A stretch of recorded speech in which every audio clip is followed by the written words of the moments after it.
Hello, welcome. Dr. Sushma Singh this side. Today we are going to start lecture on Unit 18 Zimbabwe, and we are continuing our topic historical and socio-economic background, and we are going to discuss economy of Zimbabwe. Zimbabwe's economic structure is one of the great potential. In the years prior to its independence, Zimbabwe put greater emphasis on developing its mining industry, and as a result, it is one of the most developed in Africa. The mining of such minerals as copper, nickel, gold, and metallurgical grade ferrochromite is responsible for nearly half of the country's GDP. The other half of Zimbabwe's GDP is generated primarily in the agricultural sector, with most of the output produced at the subsistence level by most of the population. Zimbabwe's mineral export industry is the key to the nation's developmental success. Although small, the country's mining industry is modernized and strategically developed toward exports.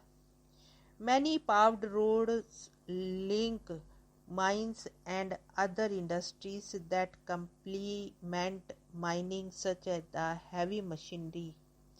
Also, the areas within the vicinity of the mines are highly developed and urbanized to ensure an adequate and able workforce.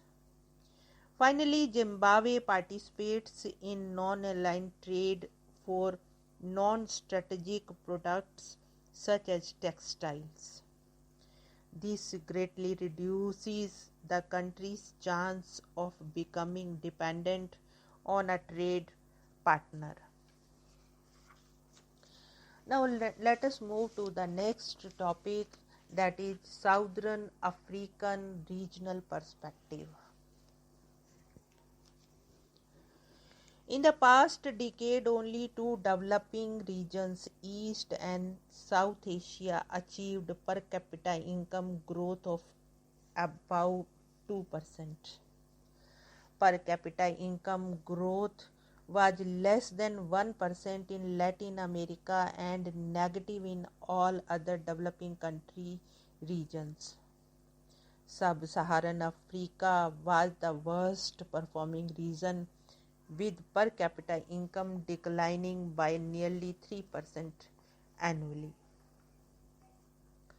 The dismissal record stands in contrast to the latest IMF estimates, which point to an acceleration of growth in sub-Saharan Africa from 2.1% in 1994 to 5% in 1995 and further to 5.5% in 1996.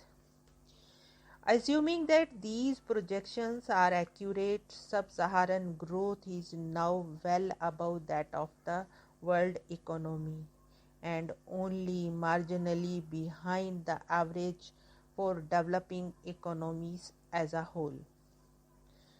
The Southern Africa region, and particularly South Africa and Zimbabwe, are chiefly responsible for this resurgence. Southern Africa has in recent years witnessed a remarkable graduation from political turmoil towards multi-party democracy and improved governance. At the same time, economic reforms and structural adjustment policies are producing a gradual convergence of economic policies. Across the region, there is a growing recognition of the need to reduce government intervention and enhance the role of the private sector. These developments point to a new post-apartheid climate of peace and security in Southern Africa, with the enhanced perspective for more rapid longer-term economic growth. Viewed from the perspective of the major international capital markets and trading blocs, Southern Africa represents a promising market. At 140 billion US dollar, the regional GDP remains relatively small, but the potential for growth is considerable. Southern Africa represents a unique regional mix comprising the sophisticated Southern African economy, a large population, hinterland, and a vast untapped natural resource base with generally underpriced assets.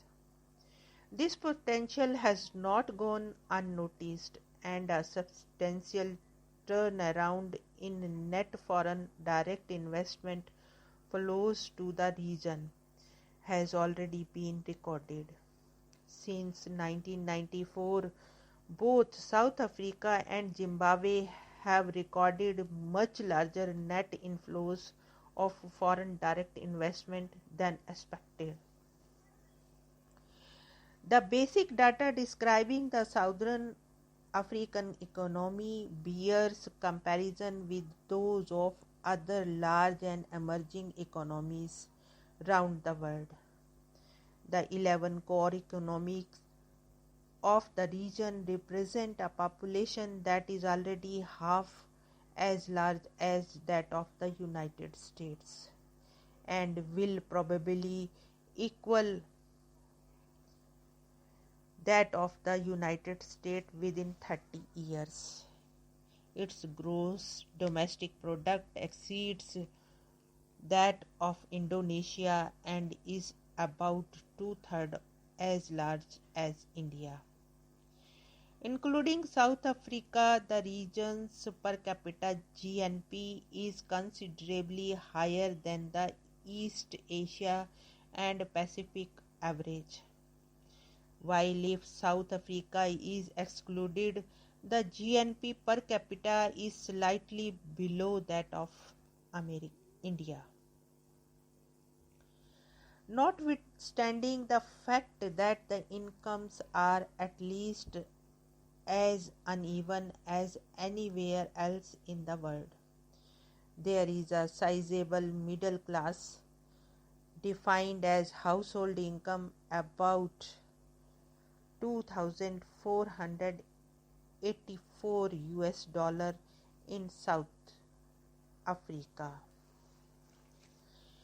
The size of the South African economy renders it an undeniably important regional force.